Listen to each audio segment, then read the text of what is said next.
can we go back to our seat and we forward to the last session of the day?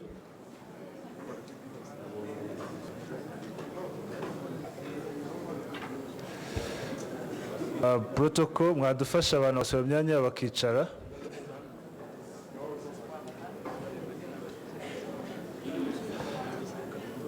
Ladies and gentlemen, can we sit?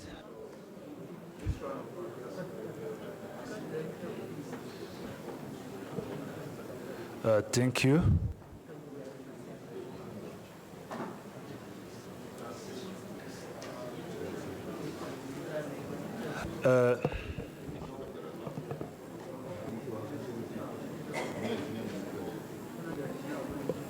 Murakoze cyane. Thank you very much, ladies and gentlemen. This is the last session of the day, and I would like you to please welcome Mrs. Albertine, who is going to be the moderator of the last session. Ndagira ngo mushimire cyane Albertine, ugiye kudufasha kuyobora ikiganiro cya nyuma ari nacyo cyiza. Albertine, umwanya ni wawe.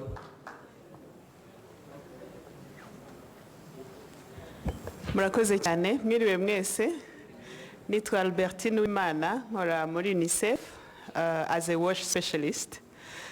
Mpagaze aha kugira ngo dufatanye kuganira ku navuga ko ari yindi inkingi ya mwamba muri ECD, amazi, isuku n'isukura.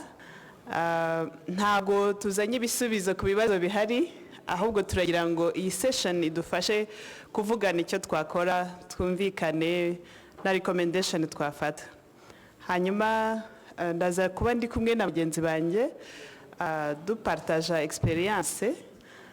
Hari Nikez wo muri World Vision ndetse na Alimayahu Chief of Party wa Gikuriro program. Nagira ngo yenda mu gutangira ndabizi ko ari session ya mbere turananiwe. It will not be long, so I'm going to be fast because most of our time have been eaten by the previous presenters, but we promise that we will not take much time and we welcome any contribution to this session.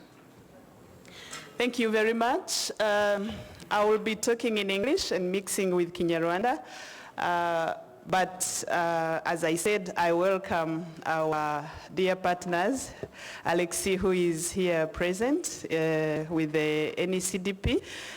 Dr. Anita, if you have any contribution to this, we really welcome your contribution to what we are going to do to mainstream WASH properly in the ECD interventions. I'm going to take you through the current data that we have in the sector. I know you are familiar with this, but I will briefly talk to about the existing situation. In the morning, somebody raised the question of access to water. As you see, the recently published EICV5 showed us that 61% of Rwandan population have access to basic water services. This is a new terminology in terms of SDGs. When we talk about basic access, it means that they make 30 minutes round trip to collect water.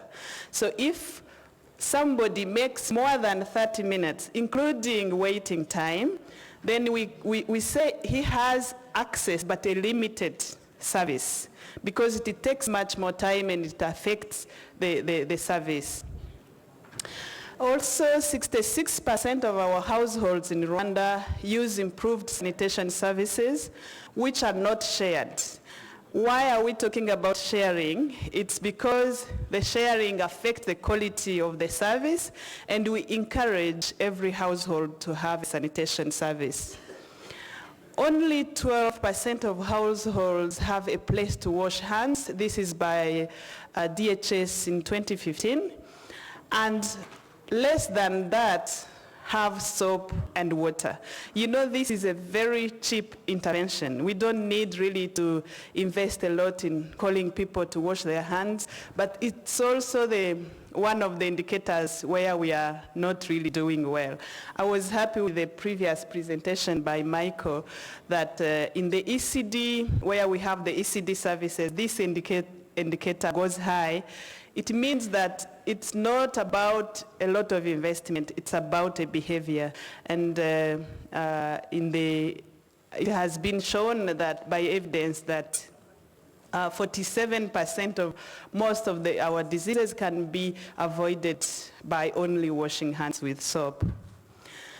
When you consult the DHS, diarrhea diseases, anemia, and stunting affect more children between 7 and 24 months, so much more exposed to pathogens. So, which means we should really pay more attention to hygiene for the ECD age, especially the 1,000 days, where we really need to make a lot of efforts to fight stunting and malnutrition. So if I briefly talk about data, if you consider data by DHS, 22% of children aged between 6 and 11 months were affected by diarrhea. When we know that the average rate is 12, but when we go to this age bracket, 6 to 11 months, the peak is so high, so it's 22%. When we consider anemia, and you know anemia, we have 3 contributing factors to anemia. There is a lack of adequate nutrition, lack of, like the nutritionist will explain this better, but if children consume foods poor, so we still have many children affected by the 3 conditions. That is why 37% of children under 5 are affected by anemia. And adequate water, sanitation, and hygiene can help us to prevent at least some of the malaria cases with the environmental hygiene, and also most of the intestinal worms prevalence among our children. Ebo bafite imisarane badasangiye n'izindi ngo imisarane cyane bavuga ko imibare ya DHS twereka ko 5% gusa nibo bantu bafite aho gukarabira intoki bafite n'isabune. Twongera isabune kuko iyo nta sabune iyo practice nta kintu idufasha. Twareba noneho outcome y'ibyo byose tugasanga indwara z'impiswi zirakibasiye abana cyane cyane hagati y'amezi 7 n'amezi 28, kandi muzi ko aha ni cya kigero abana batangira gukambakamba kugenda muri environnement cyangwa se gutamba mu rugo. Rimwe na rimwe ugasanga rwa rugo rwacu ntirusukuye, umwana aragendagenda aho inkoko zataye amatotoro, aho inka zataye amase, rimwe na rimwe ntitubyiteho, ugasanga umwana ahora arwaye diare. Biravuga iki rero? Biravuga ko muri bya bikorwa byacu byo gufatanya mumva ko maybe when we talk about WASH and integration, we try to understand the linkages between WASH and undernutrition. As I was saying, poor WASH, poor water, drinking water, sanitation and hygiene leads to fecal oral exposure, so contamination. And then we have what we call environmental enteropathy, like the medical practitioners here will understand more, but this is like a chronic gut infection. So the child will not manifest any sign of sickness, but the digestive system, which also contributes to, as I said previously, some of the cases of anemia and other problems and diarrheal diseases. So you will see that these sectors are interlinked.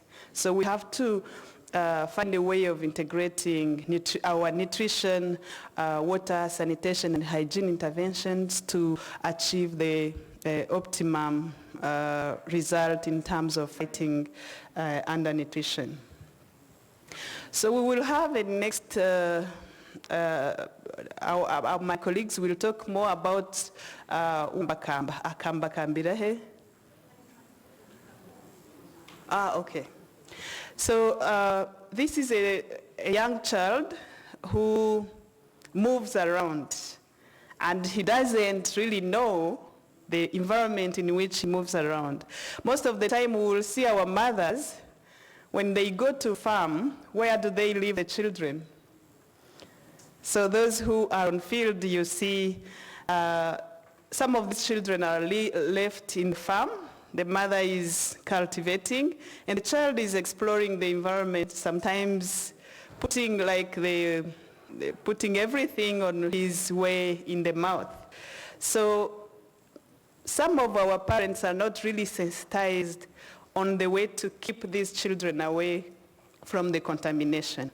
So what do we need for this baby? We need safe drinking water. We need to keep the baby away from animal feces, as I said. We need to wash constantly his or her hands with water and soap.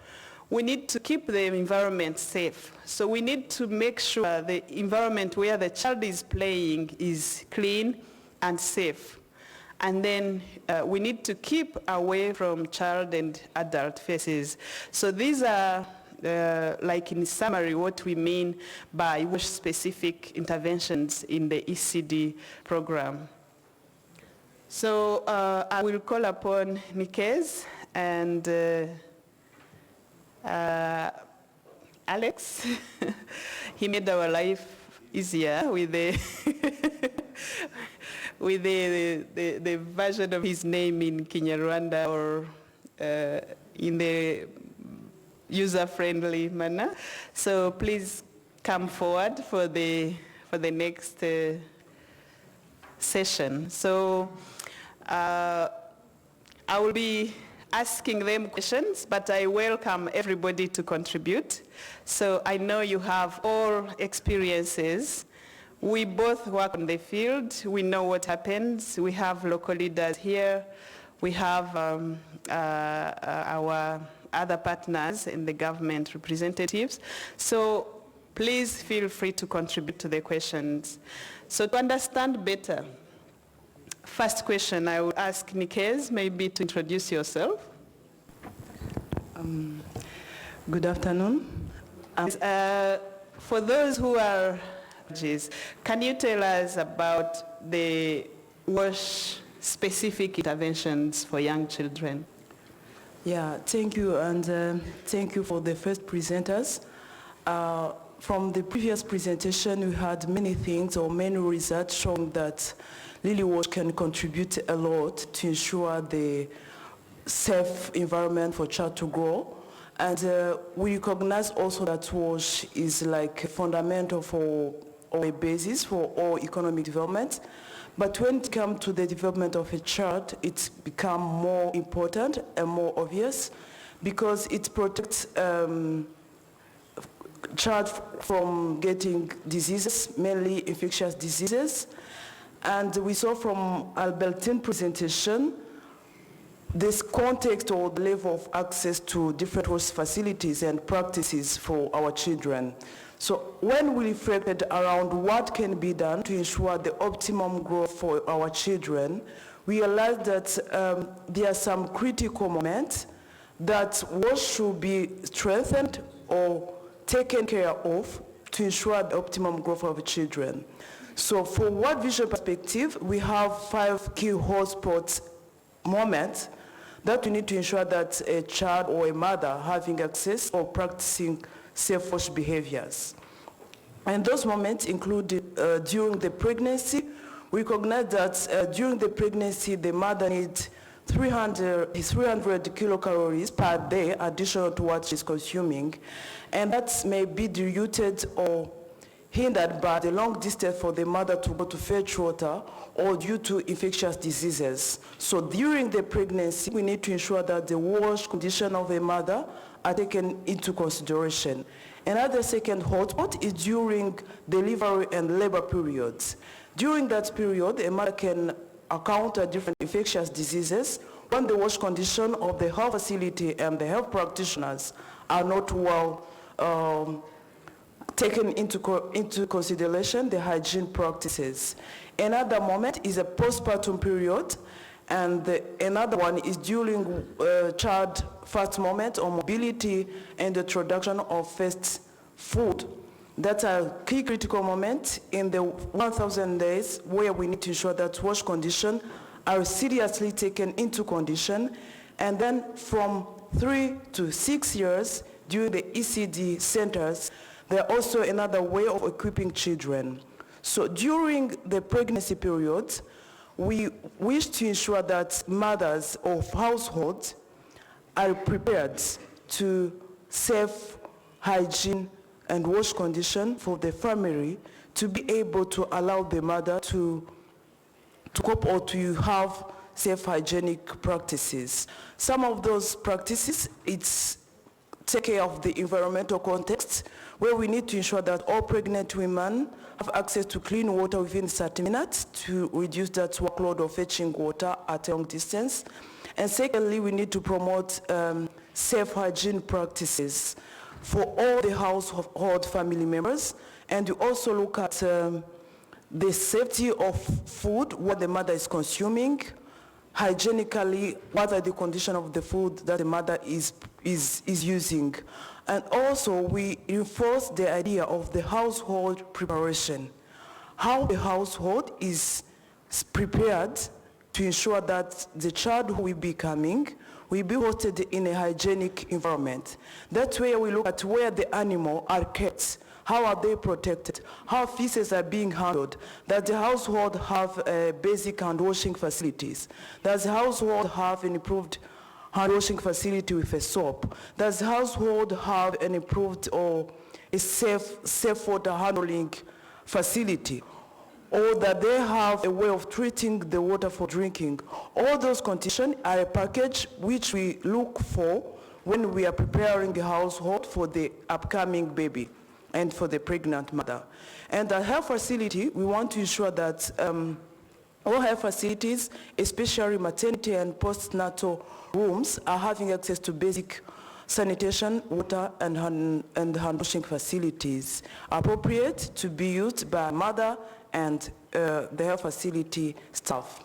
And the postnatal care period, we promote safe practice like breastfeeding. It's a key practice which is hygienic itself. So promoting breastfeeding, exclusive breastfeeding itself, we promote it as a best wash approach to reduce the infection or late infection due to unsafe food. And also during postnatal periods, we want to ensure that the household also have a safe package for taking care of the baby. What are the basin the mother is using to clean the baby? What are the other hygienic materials the baby is using? Another thing is about the whole household understanding around wash practices. As we have been discussing this morning, when a mother is coming from the health facility, some family may still think that the best hygiene practice of a mother is now. But for us, we believe that the hygiene condition for the best of the baby and mother is the business of the whole family members, including children, including husband or men. So for that, we have clear message that a mother or a family receive as a postpartum package about what condition or what hygiene practices the whole family members should take care of. And lastly, it's about children themselves. We want children to grow with basic hygiene-based practices. Therefore, we have specific tool and child-adapted training materials using cartoons, we're using songs, using some games adapted to children, but educating them on wash-based practices or hygiene-based practices. Those are some of the summarized interventions, of course, which need to be reinforced or to learn from other partners about what they're doing.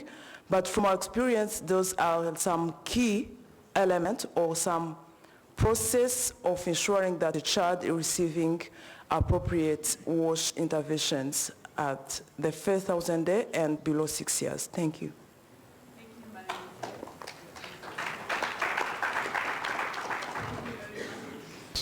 Mike, please. Thank you very much. I will add on what Nikez has just said, early nurturing of good hygiene practices among children, especially from 2 years to 6 years when we talk about ECD age. So children should learn hand washing practices at that early age. They make it a practice, and I think that is the reason why in the presentation by Michael, that was one of the practice which went high, because when they learn it, when they learn some best practices, children are very good ambassadors of change. So they even instill it in their families, and they keep it for life. So that is a very critical component we put in the WASH-specific interventions. So Nikez has taken us through the key interventions, what we are talking about when we talk about WASH-specific interventions.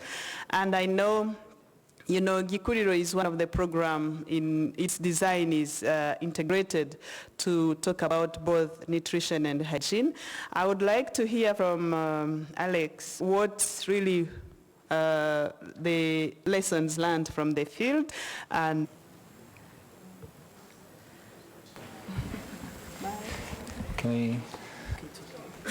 Okay, thank you. So first of all, a disclaimer actually, I'm not a WASH expert, specialist. I have a public health background, but I'm not specializing in WASH. I want to give a general program kind of background. I insisted to Albertine to not be part of this, but she said, oh, this is an integration between nutrition, and that's what we're discussing. It's about ECD, and I'm happy. Thank you for bringing me here. I think in terms of the linkages in our approaches, the question I ask ourselves when it comes to linkages, why do we have all these different components, different interventions? So I look back from the outcomes itself. You know, we're talking about, let's say, stunting, malnutrition, and if you go retrospective, the factors are really diverse, and that's why we all talk about multi-sectoral interventions. So that's a bottom line. I think everybody here in this room is aware and understands relevance and importance of multi-sectoral interventions to address you know, the ECD issues we're talking about, the stunting and also other ECD components. So that's why basically, I mean, I also ask myself, if I go to a village in Kayonza or in Nyabihu, in one of the districts, all the way down to a household, how do they see the issues, you know? For me, they don't see issues as sectoral, you know, nutrition, or they see it in a compound way. So, you know, we are having sectors for our own convenience. However, when it comes to service delivery, if we do that, you know, bits and pieces, we're not addressing the holistic needs of these people actually. And we are serving the whole person. So when we talk about a child or a mother or a father or in a household, how can we look at that holistic approach and from that standpoint? I think that's the most important reason why we should really have integrated and interlinked services. In terms of WASH, Gikuro's USAID program, we are using the government of Rwanda's package, which is a community-based environmental health promotion plan. I'm sure many of you might have heard. This is a great material and strategy that was designed in 2009. And the rollout has been slow in some instances, but through this program, we took it to scale in all 8 districts. So what does it have? I mean, the component is there are 20 lessons, and by the way, just for information, after learning additional lessons and in collaboration with the actors and with the government of Rwanda, this material is being revised now. to increase its relevance. Because, it's been 10 years now, and we have learned a lot of lessons from the field, and now we're bringing all that input and is being revised, which is good news. But the way it stands, even this material, and if we can implement it to the fullest component, I think we can bring a lot of change in relation to WASH indicators. So what they do in each village, and I'm talking about the Gikuro, over 3,200 villages, each village has a community health club, and that's by design within the material, the package itself. So in each village, the community health club, there are facilitators, and that's the input from Gikuro. Of course, materials need to be printed and distributed, including at household level, to track some of the progresses at household level and group level. So those materials are, these are lessons, and these are registers and all that, tracking materials. So the clubs, they come together, the facilitators facilitate these lessons. And there are 20, initially it was designed to take 6 months. However, from the reality check, it takes more than that. And some of the components are not really that relevant. However, I like for instance, in this package, it talks about production as well.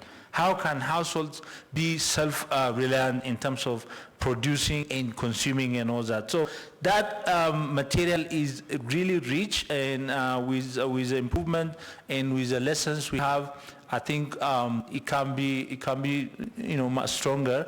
And many of the present, from the Gikuros or midterm evaluation, I also give credit to some of the approaches we're using. We have seen increase in vis-a-vis some of the WASH indicators, and it's because of these approaches and the integrated nature of our implementation. Probably, I could have indicated some of the key progresses, but that was already presented earlier today, so I don't want to bore you.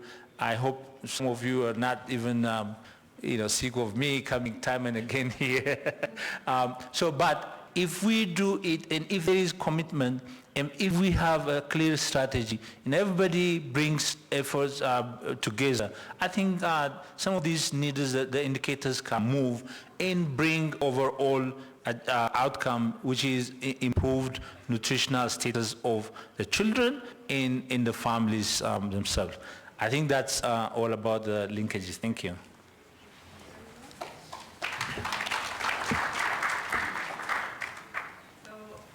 Adequate WASH services to young children.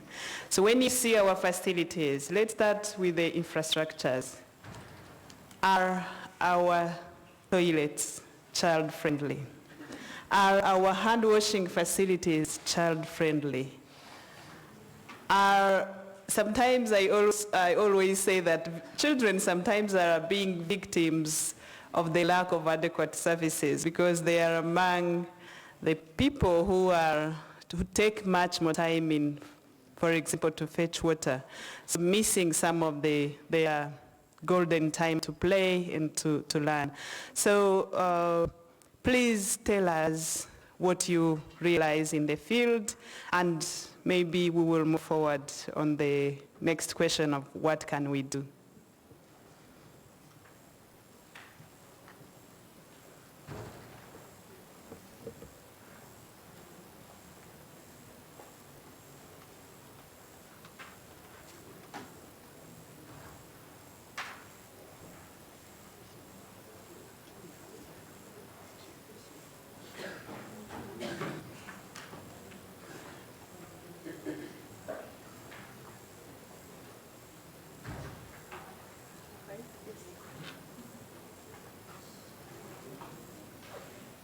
We need the assistance of the sound engineers, please.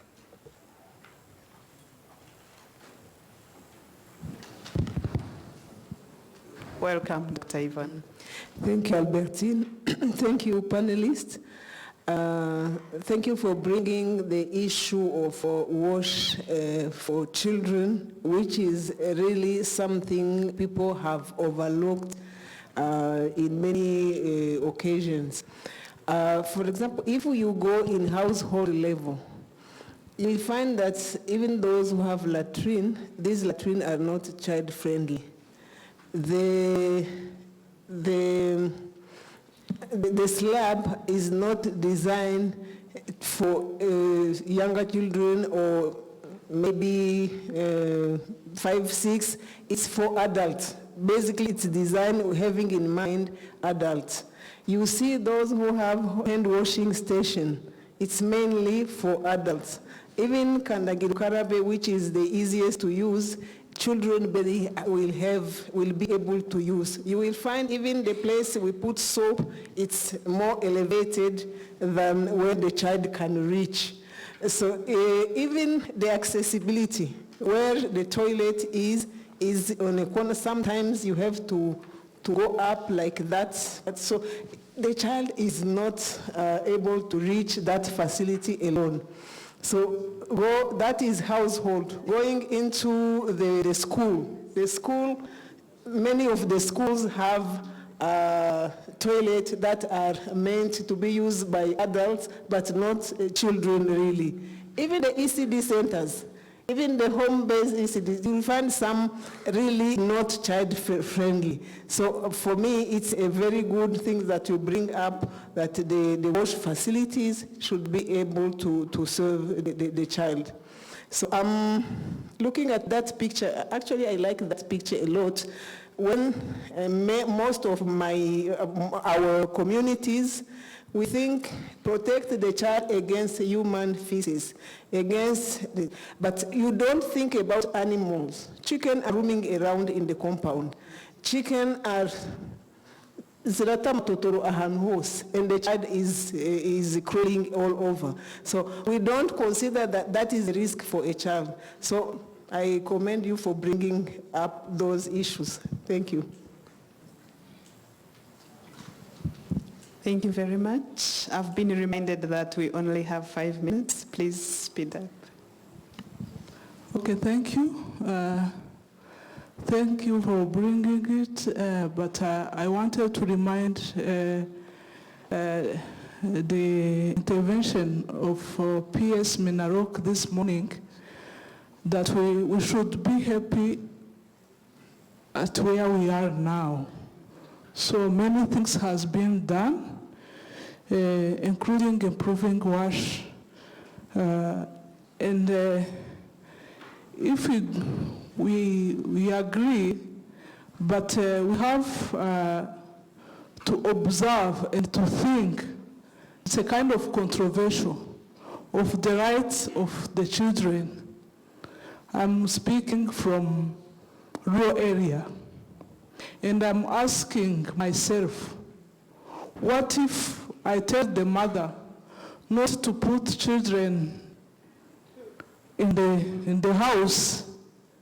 Maybe she will keep her in the room where it is well cleaned, but the children will not have right to explore the environment.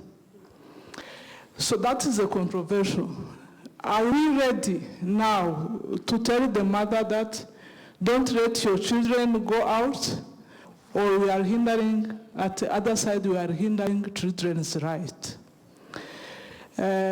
What we should emphasize is improving hygiene condition as adults, so that we should enable or minimize the contamination of the children. But otherwise, you will find children of 10 months, of 1 year, without even stopping by their own, because we hindered their right. And for children and toilets, we should emphasize for every family to have latrine with all conditions, and maybe later on we will come out of children suitable for children. But for the schools we started, all schools now which are constructed today, we try to adapt to the children's age. But taking the message now that we should avoid children going around where there is chicken, where there is I think we may hinder children's right of exploring environment, but rather we should emphasize on us as adults to improve hygiene condition, because there we have a lot of to-dos. Thank you. Thank you. Maybe the next question, and we will respond at the same time. Yeah, my question actually is addition on this one, or maybe it's not really a question, but let me first introduce myself. My name is Geriana. I'm a VSO volunteer, but I'm also a play advocate. And I also want to talk about this picture. Yes, we need to make sure that hygiene around the homes is safe and clean and everything what is said before. I want to say something about this crawling, kukamba kamba. It is very, very important for children to move around in their home areas. I'm not sure if children in Rwanda rural areas do enough crawling. And as we all know, the repetition rate in primary school is very high. Children are not able to read by the end of primary 1, by the end of primary 2, and many of them even by the end of primary 6. And it is possible that those children have problems with reading and writing and with academic learning because they didn't crawl in their home environment. Through crawling, the left and right brain are connecting together. If a child is not crawling enough, the left and right brain make no connections or not enough connections. And if we stop children from crawling, we can do many things to improve education and development of children, but this crawling and rolling as well is very, very crucial for the success of children in primary school or secondary or even university. So it's not really a question, it's a concern which I want to raise. I think we need to be careful saying to mothers in the community that they have to keep their children away from all those dirty things, because the only solution for those mothers is putting the child on the back and keep it there the whole day. And then I think we also make, damage. I don't know if it's the right English, but yeah. Thank you very much. I think the question is well understood. If there is no other question, there is another intervention. I think the last intervention in the audience, then we can conclude.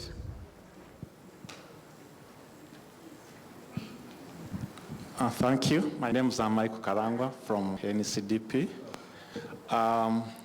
I would like to commend the presenters for the excellent insights they have shared with us. Further still, I would like to learn from some of the actors at different levels, especially at the centralized levels, if we have some innovations of scaling up safe drinking water, because it's one of the indicators lacking behind. And again, if we have some best practices, maybe from Mogikuri on the recent assessment they did on how they can track integration, because outcomes from wash can better be realized through expanded linkages with other parameters, including nutrition and other ECD provisions. Thank you. Thank you very much. Moving directly to the questions. We are not, I think maybe we did not make ourselves well understood in this area. We are not talking about preventing children from moving in the environment. We are advocating for adequate child care, which includes the building capacities of caregivers, to give the clean space for the children to explore the environment. So it's easy to do. So if you prevent, for example, a very simple practice, if you prevent the play area from like the animal faces, like the child sharing the play space with the animals, then you will protect you will keep away the baby from the animal feces. If you teach the mothers safe disposal of children feces, then we will teach them, the mothers will be aware that if she cleans the baby, if she washes the diapers of the baby, she has to dispose of the dirty water appropriately, so to protect the child. So we are, in the effort of integration, we are advocating for early stimulation, and we are advocating for proper child care, which includes ensuring hygienic space for children to grow and explore the environment. I will hand over to you the mic for the last question by Dr. Mike. Okay. Yeah. Thank you. I think, yeah, in terms of safe drinking water, we have to think of both a point of collection and point of consumption, actually, at household level and from the source itself. What are the source? And I think Albertine talked about the SDG indicator and what access means and all that. Yes, as much as possible, if we can invest to make sure the source is safe, that's great. I think that's what we're doing. Through USAID Gikuro, we are also contributing to that end. There are a number of water points being constructed as I speak. However, through other initiatives, WASAC and other rural water supply initiatives are happening in Rwanda. So you see, the whole idea is to make sure the source is safe.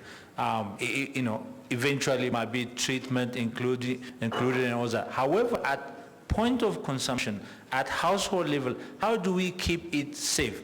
You might bring water from a safe source, however, at the household level, that can be contaminated. How do we avoid that contamination? For instance, simple, dipping water in a container, actually. How are the containers? How do we teach or work with the households to keep the containers not only clean, but not to dip, dirty cups and all that. So that's something we're doing through the CBHP and through community health clubs.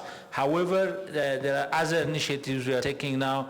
As I speak, we are also trying to assist households with water container that cannot be dipped in, So they can pour it through the tap.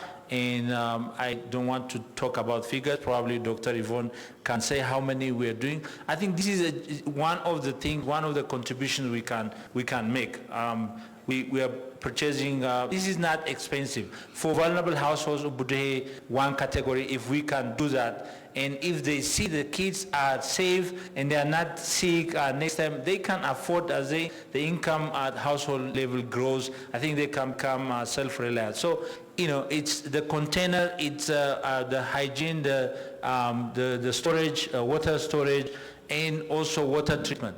The baseline we had for Gikuro and the midterm, they tell you they treat water. And I think that's a significant number. But when you ask what do you do to treat water, boiling, of course. But again, is that true really? And then is there any environmental effect on that? Is there an alternative? Is there a technology we can use? So we need to diversify our interventions in the behavior change communication. So there is no one single solution to it. Thank you so much. Thank you very much. Nikes, very quickly. Yeah, just to add on a quick one, I know that there might be some different factors that contribute to drink and safe water at household level. And for complementing my colleague, I know we have some similar interventions in some areas. After doing community hygiene clubs, you may realize that there are some of the best hygiene practices that are not really getting adopted by the community faster. And there is another approach used called DBC, Designing for Behavior Change, when you go out the community and you assess specific barriers for not adopting some types of behavior, like when you are talking about safe drinking water. So that tool or that analysis come up with specific barriers which are hindering the community to adopt safe drinking water practices. And you design a specific framework on how you'll be addressing those barriers to promote the community hygiene in terms of safe drinking water. So that's one of the approach maybe can continue to try and share with others about the effectiveness of that specific approach. Thank you. Thank you very much. I think that concludes, but before we conclude, I would like to talk about some of what we are trying to do with as partners. First of all, as we realize that the wash services are not appropriate for young children, I think we are also trying with the NECDP to see how we can have at least guidelines on wash services appropriate to children. And of course, we will continue to do capacity building for primary caregivers. They are very key in this, and we continue to advocate for integration. As we talk about nutrition, let's not only talk about food diversity, but let's address food safety as well. How safe is the food for the child to consume? So, by concluding, Dr. Nita, I'm sorry to maybe I didn't say it and to prepare you in advance, but if you can tell us how best we can mainstream or integrate WASH in our NECDP interventions, and what kind of support do you expect from all the partners, including the local leaders here present? Thank you very much.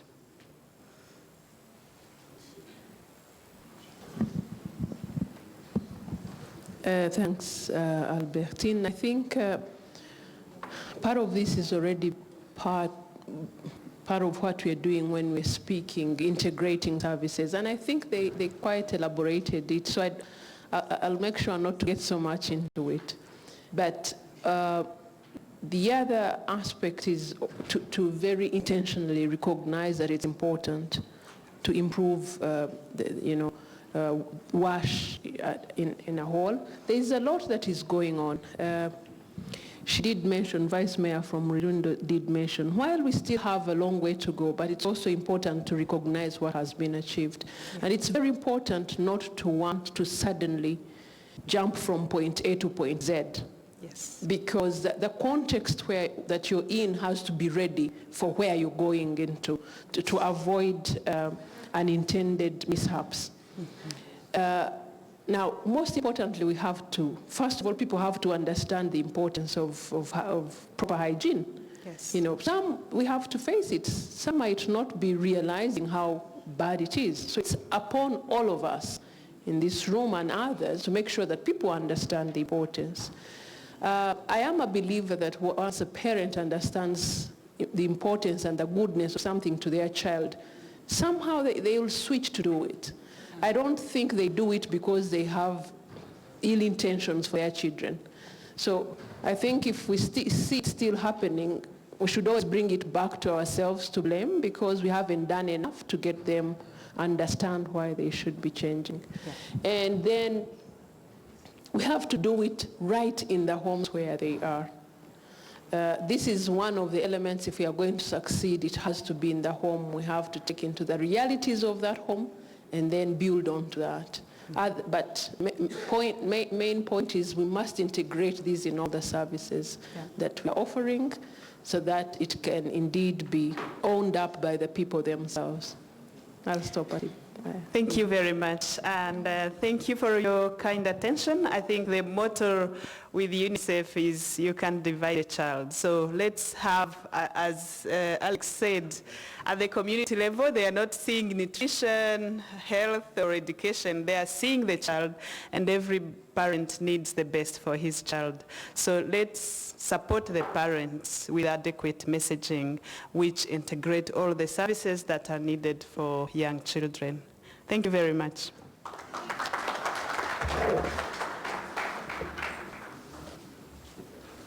Yes, ladies and gentlemen, let's appreciate one more time the presenters and the moderator.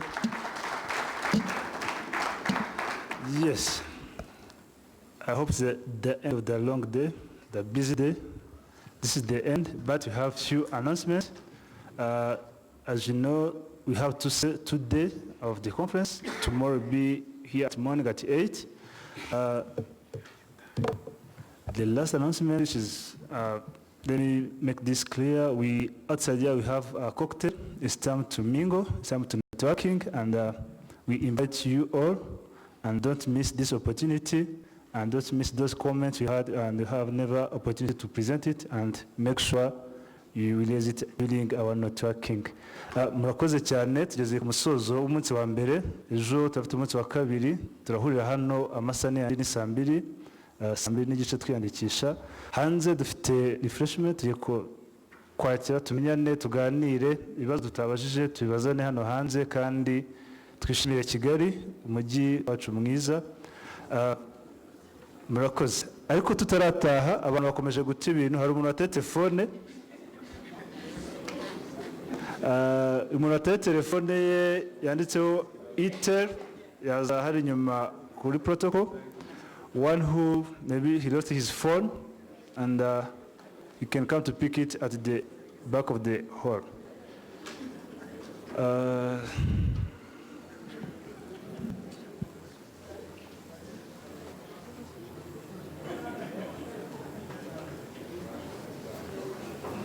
Staff of logistics, tomorrow morning, come with your badge